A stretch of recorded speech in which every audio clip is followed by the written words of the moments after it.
Arranquemos, por favor. Estoy empezando clases. ¿Estamos? Estoy empezando clases.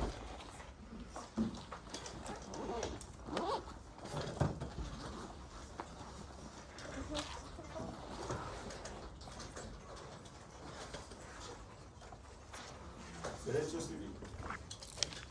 Las anteriores sesiones hemos hablado del derecho público.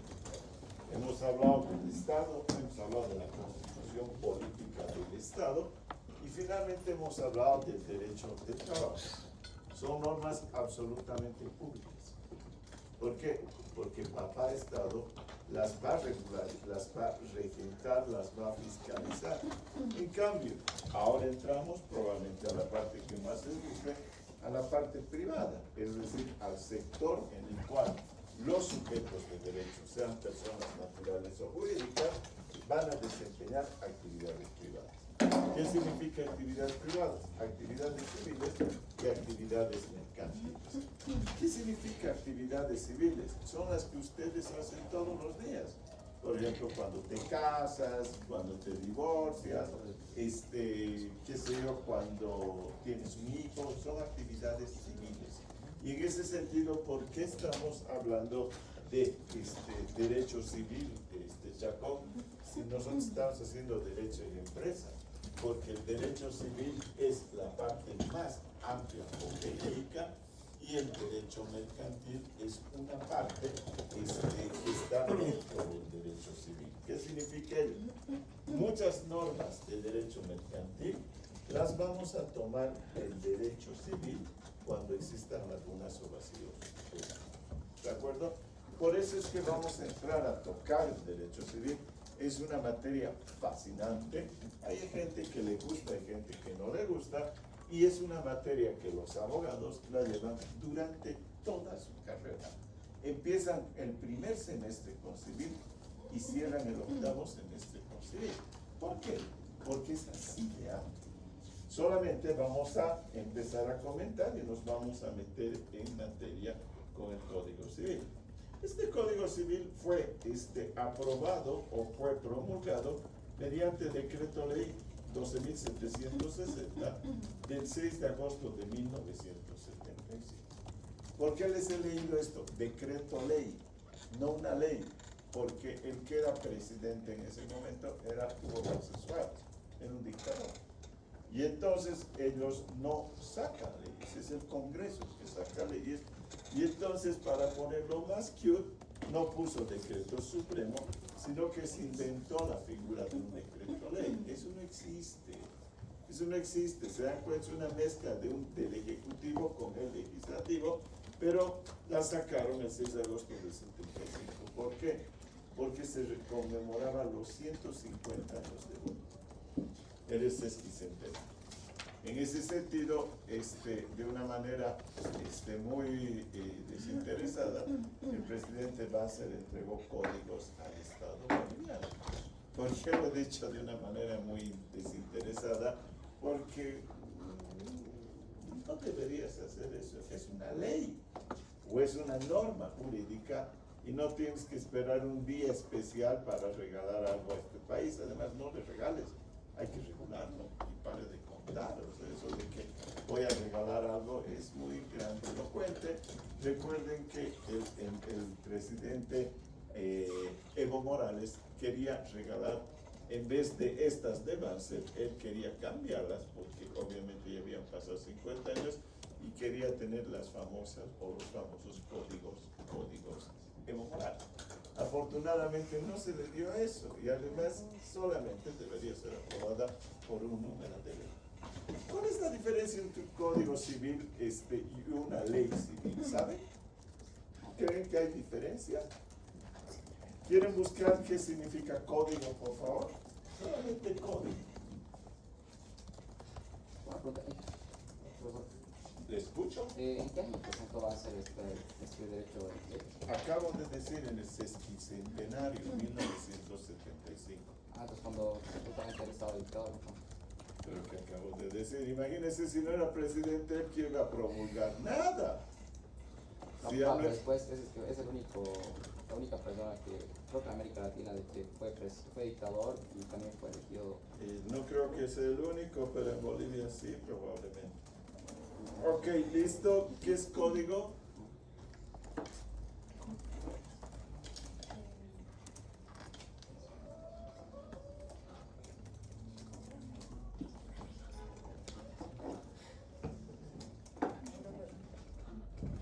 Te escucho, por favor.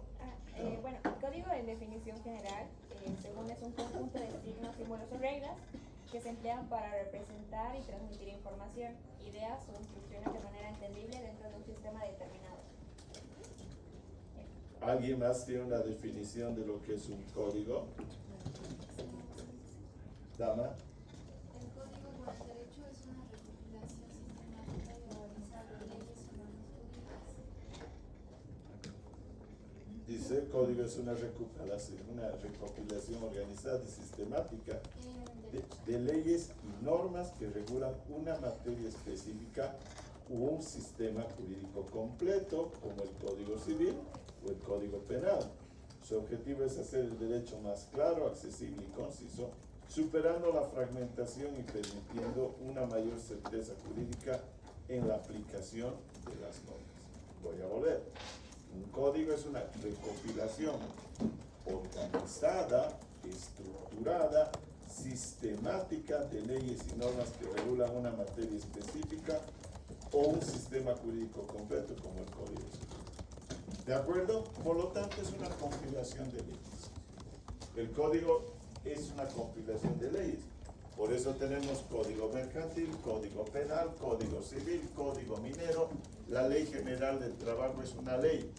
Pregunta, ¿creen que es más importante un código que una ley? Una ley civil y el código civil, ¿creen que una de ellas tiene más jerarquía? Este es un código civil y digamos que hay una ley en cualquier materia civil. ¿Creen que tiene más jerarquía esto? Porque está sistematizada, organizada y estructurada y compilada. Son leyes. Por lo tanto, esa ley también podemos incluirla y es parte del código. O la otra, podemos desmembrar este código. Podemos desmembrarlo en 25 libros, por ejemplo, que tiene y tener cada uno de ellos separado. El código no es más que una ley. Tiene el mismo valor. Solamente que están compiladas y están estructuradas y están organizadas de manera sistemática. Precisamente les había dicho que los estudiantes de Derecho la llevan durante toda su carrera. Empiezan con introducción al derecho, empiezan con derecho romano y van a llevar eso en el primer semestre. Llevan civil 1, que es personas, llevan civil 2, que son derechos reales, llevan civil 3, son obligaciones, civil 4, contratos, civil 5, derecho sucesorio, y después llevan 2 procedimientos civiles para saber llevar adelante los procesos, y si fijan, han llevado 8 civiles, lo que hace clarísimo lo que les dije, que llevan desde el primer semestre hasta el último semestre, todos los semestres llevan civil. Es fundamental. Si ustedes me preguntan cuál es la materia troncal del derecho, la respuesta es el derecho civil. Sin lugar a dudas. Sin lugar a dudas. Y miren cómo están las circunstancias dadas en este momento, que muchos ordenamientos jurídicos, en el caso boliviano, hay una separación entre el derecho civil y el derecho mercantil o el derecho comercial, el que quiera, es lo mismo, pero la nueva tendencia que se está dando a nivel internacional hace que, por ejemplo, Francia y Argentina hayan subsumido dentro del derecho civil también el derecho comercial.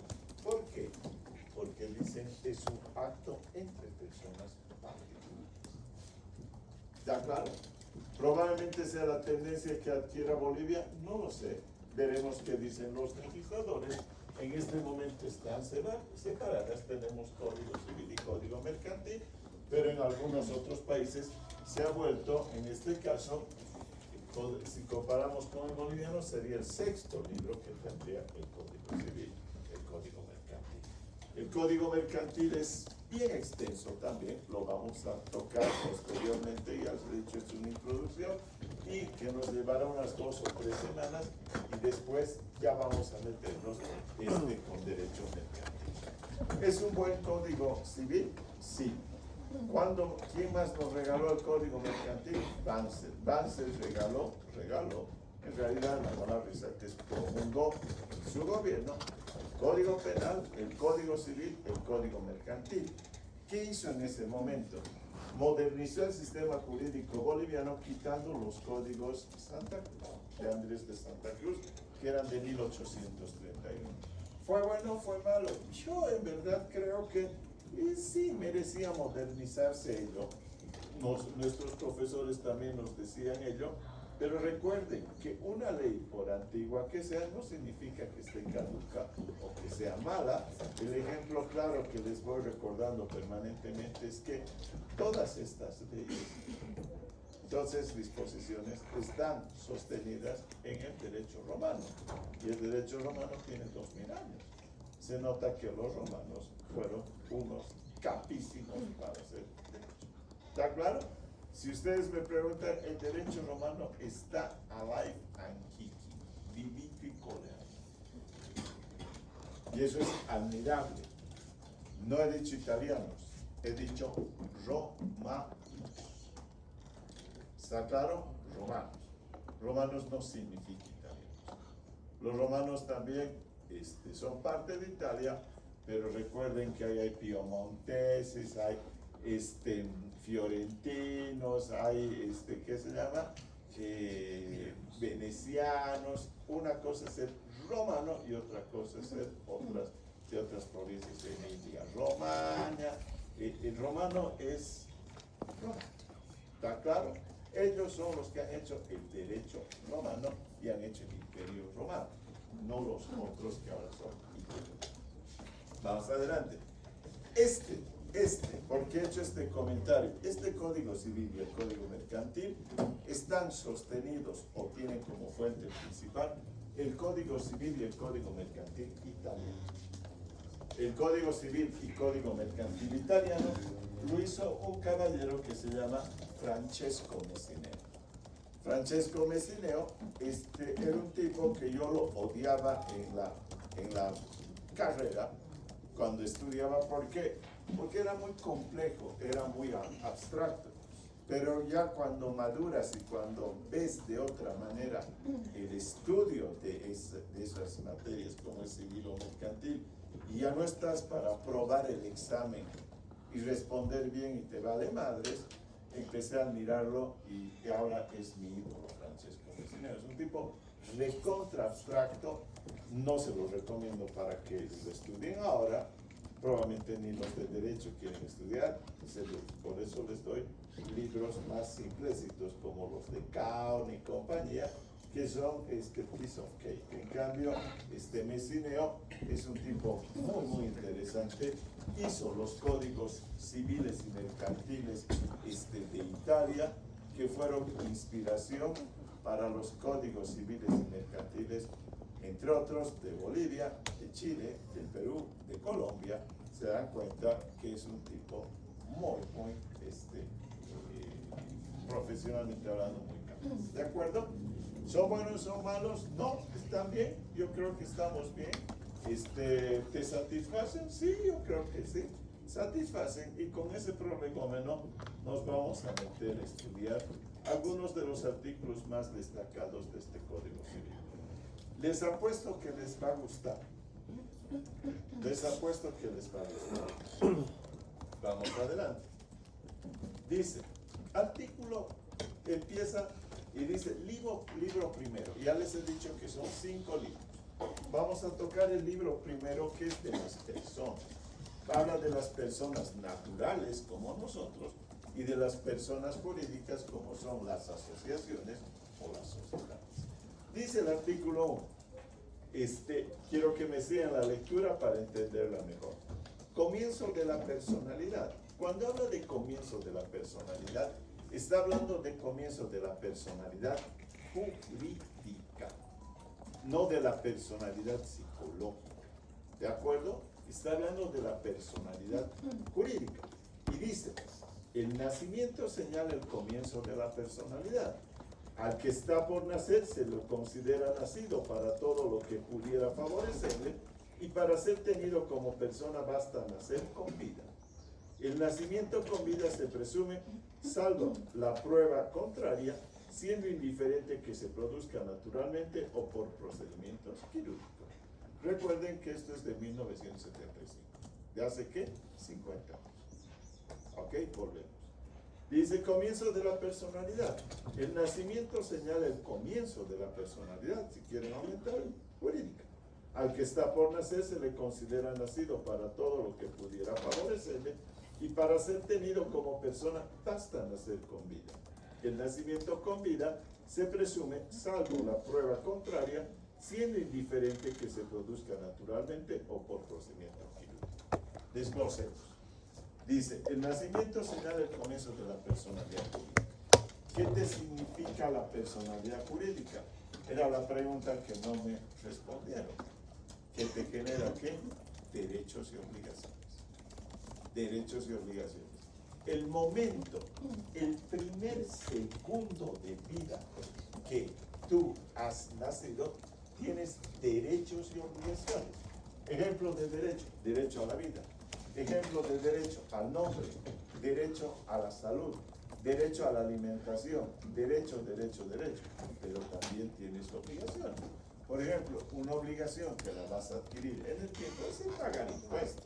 Otra obligación que vas a tener es servicio militar obligatorio, y que incluso tienes que ir a la guerra si tu estado te exige que vayas a defenderlo, solamente por darles algunas obligaciones que no son del todo satisfactorias para nosotros. Por lo tanto, nace la personalidad jurídica el momento en que tú has dado tu primera señal de vida. Señor Oña. Tengo una duda un poco extraña.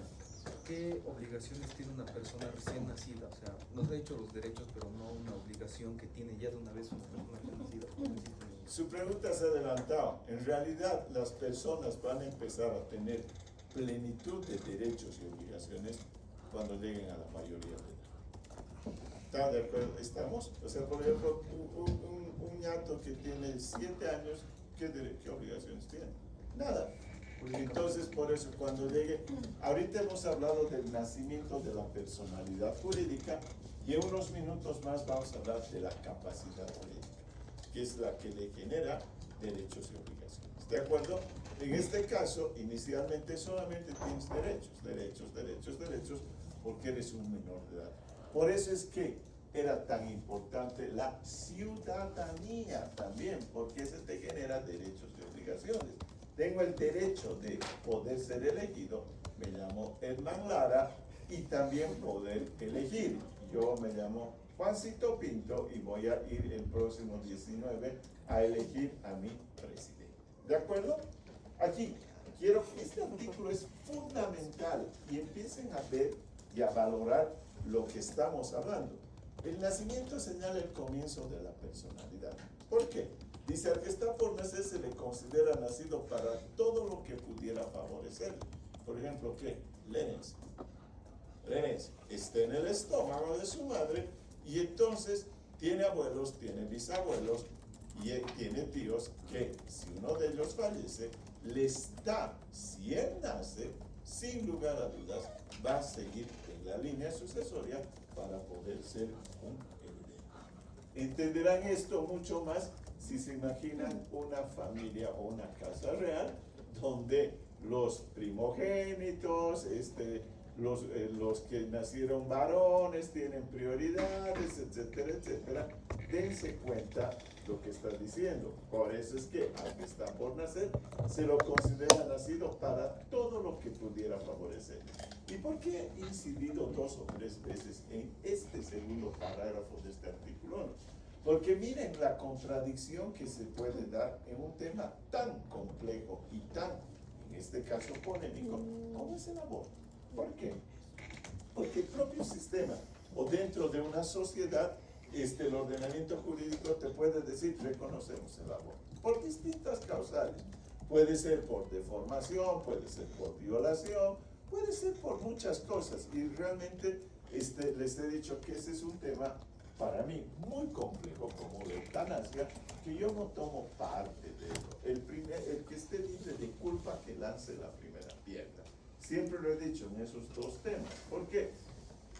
Vas a matar a tu padre o a tu abuelo, pero si lo estoy viendo que está sufriendo y escucho que sus huesos están estallando todas las noches porque tiene cáncer y se va a morir de aquí a mañana o pasado, de aquí a una semana, y tengo que seguir esperando ello, ahí está el dilema del sujeto que va a ser eutanasio.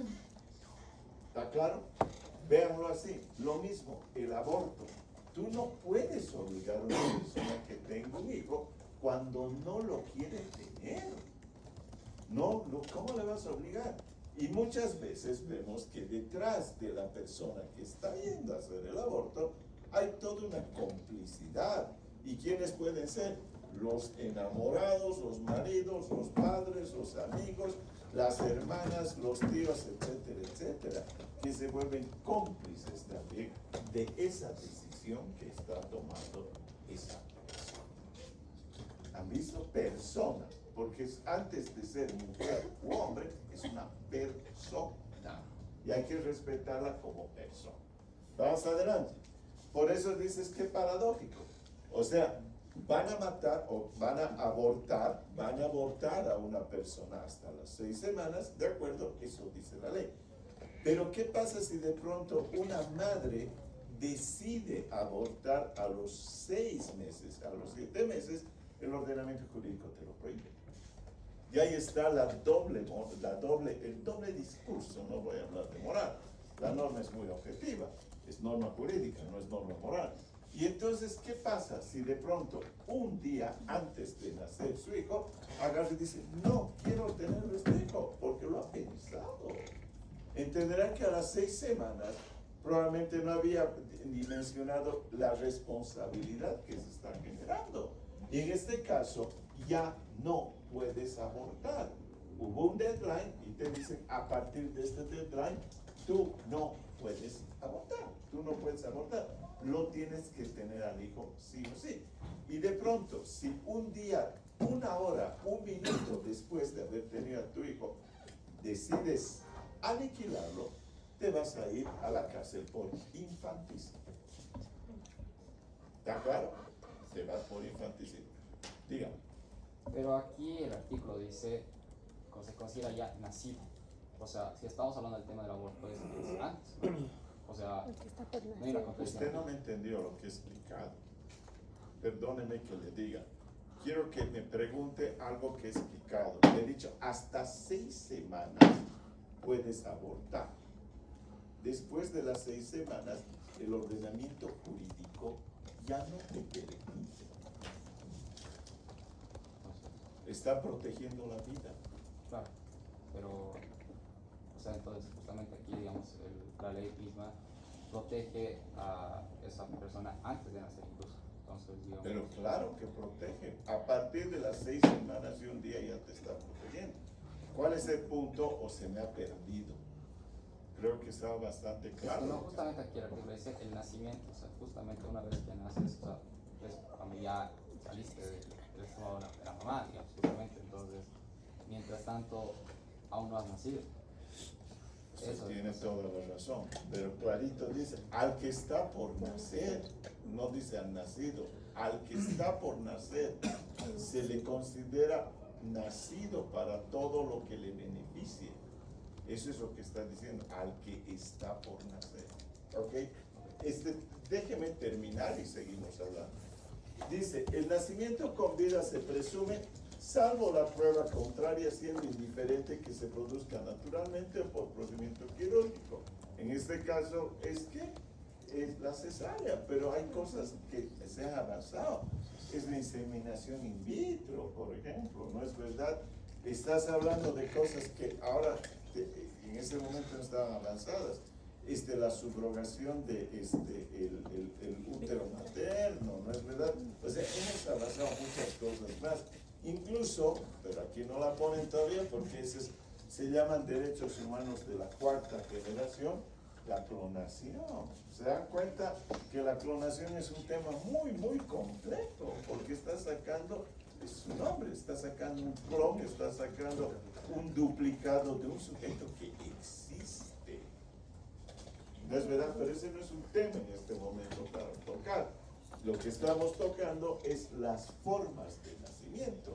Puede ser natural, puede ser por cesárea, puede ser un embarazo que lo has tenido in vitro, has tenido un útero subrogado o cualquier otra técnica que se utilice. Miren lo importante que es nacer en este sentido. ¿Han escuchado? Nacer. ¿Por qué? Porque la otra es que salgas del útero de tu madre. Solamente hay dos. Por eso es que los médicos lo primero que hacen es una prueba de vida. Y entonces han visto que golpean el trasero del niño o buscan una manifestación de vida. ¿Por qué? Porque si ese bebé tuvo una manifestación de vida, ha nacido. La palabra es tautológica porque hay gente que dice, ha nacido vivo, ¿cómo puede? ¿Acaso nacen muertos? Pues está clarísimo, ha nacido, pero ustedes escuchan, ¿no es verdad? Y dicen, ha nacido vivo, ha nacido muerto. Y yo he escuchado de docentes que decían, el bebé ha nacido muerto. Y dices, es una estupidez, o sea, quiere ser gráfico lo que te está queriendo decir, pero en realidad ha salido del útero de su madre muerto. Eso es lo que ha pasado. No estaba vivo. ¿Por qué es tan importante esa señal que acabo de decirles? Porque ustedes ven en los informes de nacimiento de los hospitales o clínicas, dicen a las 7:23, tal, nació. No, algunos ponen vivo, por eso me quedo ahí, porque esa es una estupidez, una tautología. O la otra, muerto, salió muerto, no hay otra. ¿Por qué? Piensen esto y miren la gravedad de esta circunstancia. Si tú has nacido y un segundo después has muerto, ya eres causal de línea hereditaria. ¿Y saben qué más? Tienes derecho al nombre y apellido. ¿Y qué más te genera eso de tener derecho al nombre y apellido? Te van a enterrar. Vas a ir al cementerio y van a decir, aquí está Angelita de los cielos, Flores, Ceballos. Si tú saliste muerto, no tienes derecho a un nombre. ¿Y qué van a hacer con ese bebé, con ese feto, lo que ustedes quieran? Entregar a sus padres y decir, haz lo que tengas que hacer. Pero no puedes enterrarlo, porque no tiene nombre. No tiene nombre, nunca nació. Entonces, miren la diferencia. A ese bebé que salió muerto, lo vas a tener que enterrar en tu jardín, alguna parte, y se acabó la historia. Los padres le pondrán el nombre si es que quieren, pero jurídicamente no tiene derecho. ¿Sí han entendido lo grave que es esto? Miren la diferencia de haber nacido y de haber salido. ¿Está claro?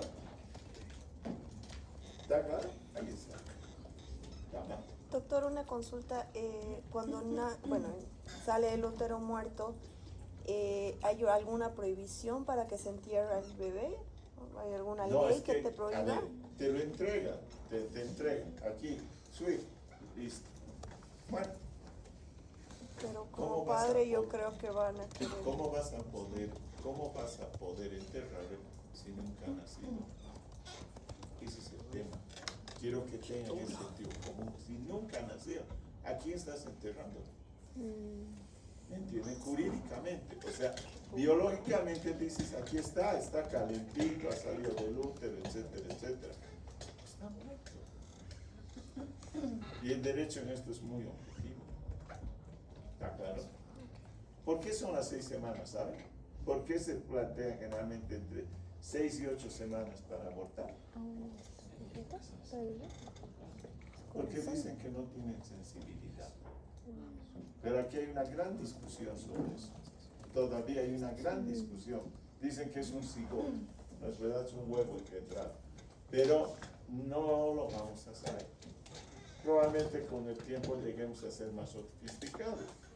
La gente que defiende el aborto, ellos argumentan esto y dicen ese huevo cigoto no tiene ningún tipo de sensibilidad. Por eso es que marcan ese deadline y después dicen, a partir de este momento ya no lo puedes abortar. ¿Por qué? Porque dicen que empieza a generar su sistema nervioso. Es complejo. ¿De acuerdo? El que esté libre de culpa que lance la primera. ¿Está? Buenísimo este artículo 1. Piensen, para que piensen en su existencia, para que piensen lo privilegiados que somos al haber nacido. Para empezar, vamos adelante. Artículo 2. Fin de la personalidad y comoríense. Como hay un comienzo, hay un fin de la personalidad.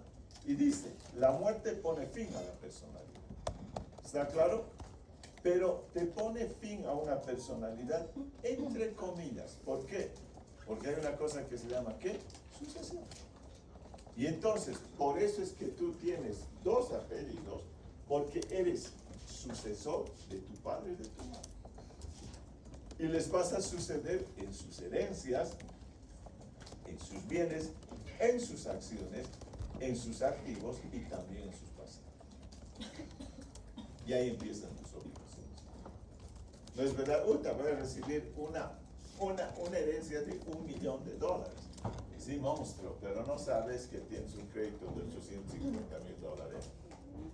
O sea, vas a recibir el $1 millón, pero también vas a recibir, en este caso, los derechos y las obligaciones que tus predecesores tenían. ¿Está claro? Tenían.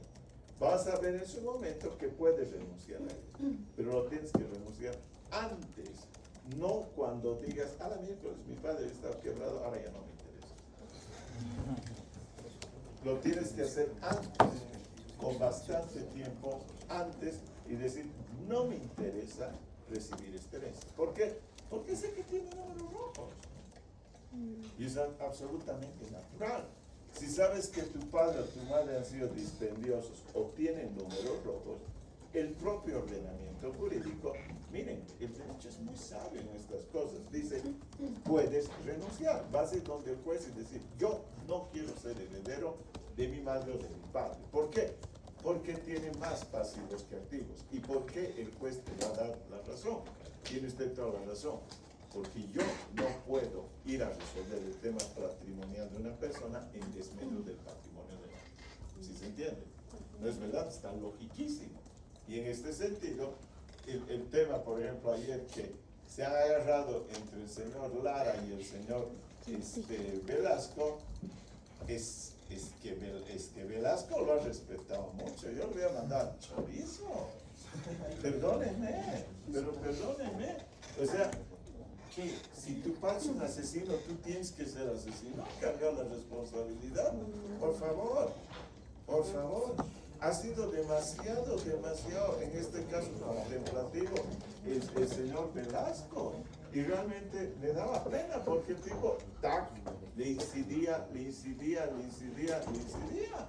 Era que lo pare de echar y deja que ser cargoso, que le hable como él habla. Y decirle otra vez. Y cada vez, otra vez, ya pues empezando en serio. Le ha tenido mucho respeto. Su libreto le han trabajado muy mal. Ese es el problema. Le han trabajado muy mal. Porque Lara no tenía una propuesta. Solamente atacaba y atacaba. Y cuando le han dicho, propon cómo vas a manejar el Congreso, creo que ustedes leyendo esto mejor lo hubieran hecho. De verdad, mejor leyendo la Constitución Política del Estado. Y voy a hacer un comentario más. Menos mal que es abogado. Menos mal que es abogado. Eso dice, debe ser. Nadie la construirá a reconocer. Menos mal que es abogado. Vamos con el 2. La muerte pone fin a la personalidad. Dama,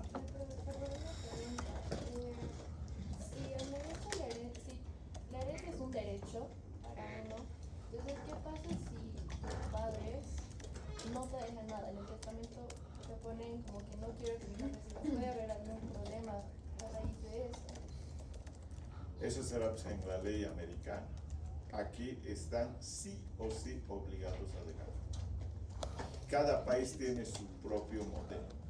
Por eso hemos hablado de la soberanía y sus particularidades. Entonces si alguien hace un testamento, Solamente un porcentaje del testamento. Ya lo vamos a tocar. Relájese, le va a interesar. Y también les va a interesar cuando hay divorcio, van a ver que es bien interesante. ¿De acuerdo? El derecho es patrimonialista, chicos. De la muerte. Se oye. Profe, usted habló de que la herencia se puede renunciar a Sí. la herencia. ¿Esa renuncia es irreversible? No puede ser reversible, Ah, ok. pero hasta antes de que muera tu papá. Ok. ¿Sabes por qué? Porque hay gente que le va a pedir, ¿no es verdad? Entonces los acreedores. Si el padre ya se murió, o sea, chao. O sea, tú ya no estás en la línea. ¿Ok? Listo. La muerte pone fin a la personalidad jurídica, pero ya les he dicho, no es tan así.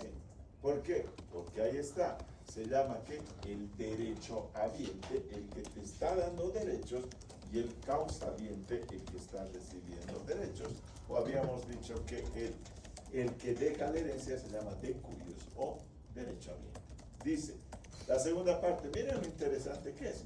Cuando en un siniestro o accidente mueren varias personas y no puede comprobarse la premoriencia, es decir, quién murió primero, para determinar un efecto jurídico se considera que todas murieron al mismo tiempo.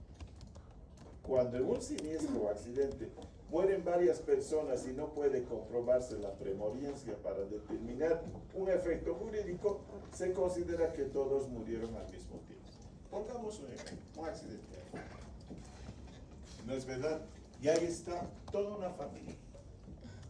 En ese sentido se dan cuenta que uno ha muerto antes que los otros. Hay premoriencia. ¿Quién puede ser? Madre, padre, hijo, abuelo, nieto, ¿quién? Pero es tan cortita el espacio de tiempo entre el fallecimiento de uno y otro que es muy difícil poder determinar eso. ¿Se puede? No lo sé. Científicamente debería ser posible. Probablemente sí, pero son segundos. En ese sentido, ¿qué es lo que están diciendo? Para no tener estas dudas, porque se dan cuenta que es muy distinto que muera primero el padre, o que muera primero la madre, o que muera primero el nieto, o que muera primero el abuelo, entenderán que esto se vuelve un despelote, y entonces lo que hacen es decir, señores, todos murieron por igual. Y entonces, a partir de ello, aperturarán la herencia, y el juez determinará a quién le corresponde ser declarado heredero. ¿Estamos? ¿Listo? Listo. Aquí viene la pregunta que usted hizo en el artículo 3. ¿Qué es la capacidad? Hemos hablado de la personalidad jurídica.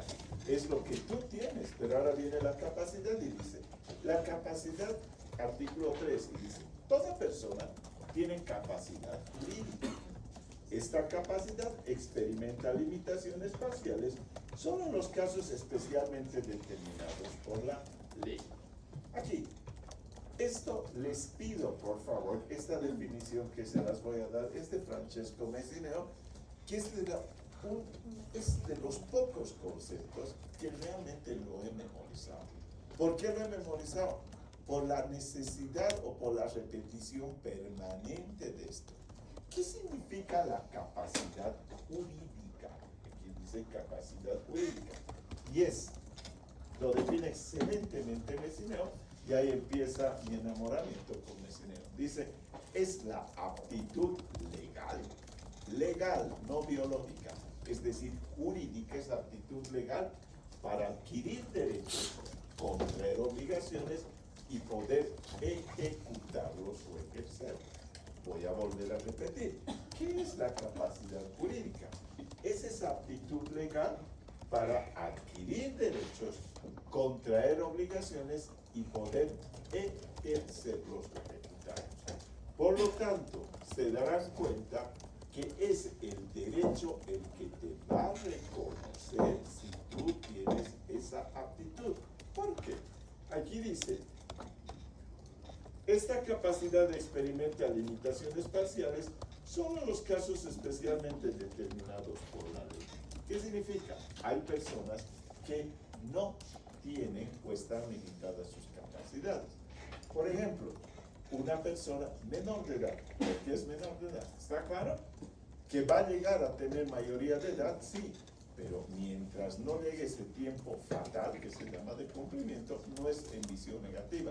Lo fatal es que es un día absolutamente determinado. En derecho se habla de plazos fatales, no es que sea nada negativo ni tiene que ver algo con la muerte. Te dicen, tienes 3 días fatales para presentar pruebas. Eso quiere decir que sí o sí se te acaba tu deadline ahí. ¿De acuerdo? En ese sentido, un menor de edad no tiene capacidad jurídica. Tiene una capacidad jurídica que está limitada. ¿Por qué? Porque cuando cumpla los requisitos de la mayoría de edad o su capacidad psicológica, etc., pues se va a habilitar. Pero hay otras circunstancias en las cuales no vas a poder llegar a tener capacidad jurídica. Por ejemplo, una persona que en este caso tiene una, ¿qué se llama? Discapacidad mental. Pero no necesariamente, no todos. Por ejemplo, los autistas, no. Por ejemplo, los chiquitos que tienen, ¿qué se llama? Down, tampoco. Debes tener una fuerte esquizofrenia, por ejemplo. Para empezar, todos los seres humanos, no hay un ser humano que sea sano. ¿Está claro? Todos tenemos un determinado grado de esquizofrenia. Solamente que hay tipos que obviamente están más avanzados y se manifiestan. No. Así que el que me venga a decir que es sano, no hay sano. Ese ñato, si fuera sano, es perfecto. ¿Sí me entendió? Todos tenemos un grado de esquizofrenia. Eso ya está comprobado. ¿Quiénes más pueden ser incapaces en este caso? Puede darse, por ejemplo, una persona, y aquí sí, un parapléjico. Si es un vegetariano, ¿qué puede hacer? Y algunas discapacidades mentales. Las discapacidades físicas ya las han superado. ¿De acuerdo? Ya se han superado. Vamos a seguir metiéndonos con.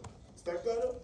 Toda persona entonces tiene capacidad jurídica entendida como la aptitud legal para adquirir derechos, contraer obligaciones y lo más importante, poder ejercitarlos.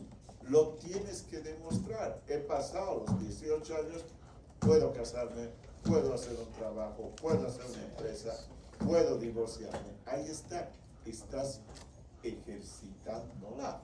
Porque esa capacidad jurídica puede estar limitada. ¿Quiero volverme a casar? No, pues si no tienes una sentencia ejecutorial de divorcio, hay una limitación. ¿No es verdad? No es que no puedas. El día que salga tu sentencia ejecutoriada, puedes volverte a casar.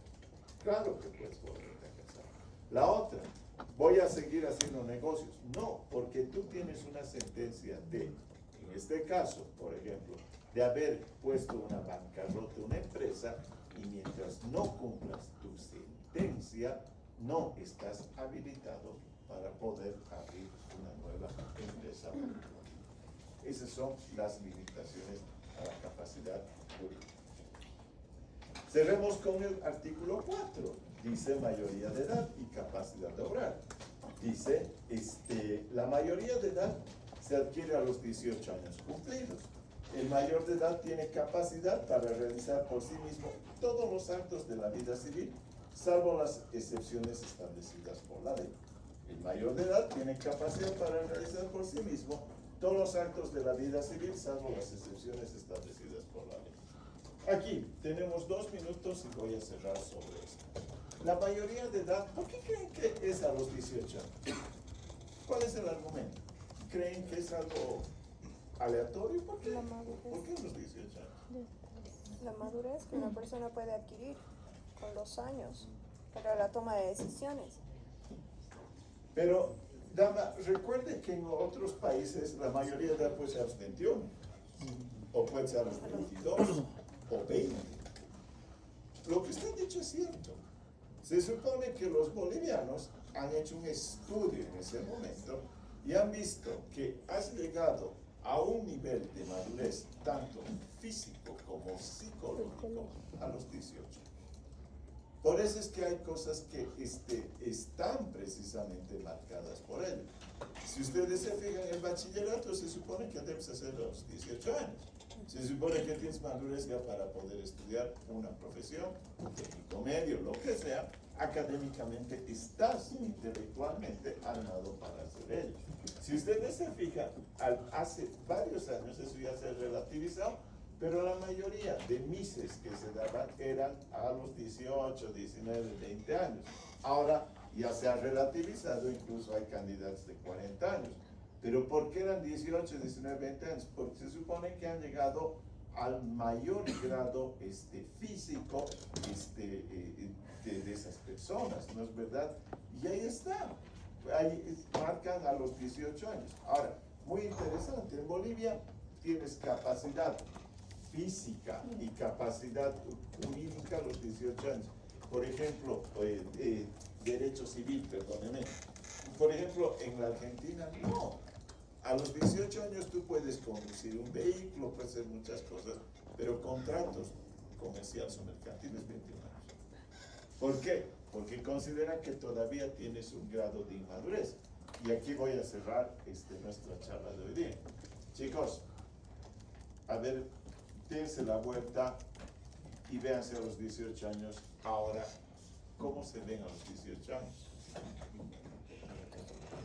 Unos changos con jaletita, ¿no es verdad? ¿Será lo más adecuado? ¿Será lo más adecuado la mayoría a los 18? No lo sé. Recuerden que el señor Evo Morales llegó un momento a entusiasmarse por los votos que dijo que iba a bajar a 16. Ahí está. Pero ese entusiasmo.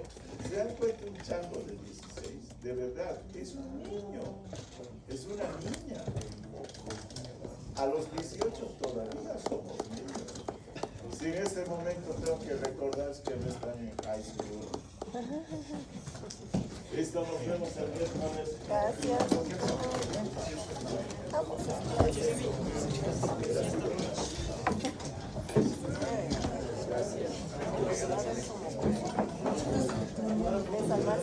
Son menores. No creo. Son menores. ¿Tiene hijo? Sí. ¿Se ha divorciado? Yo les puedo ver No, mamita, soy No. Sí, pero... Ya está puesto. Vamos a hacerlo, yo creo que el 20 de noviembre, de octubre.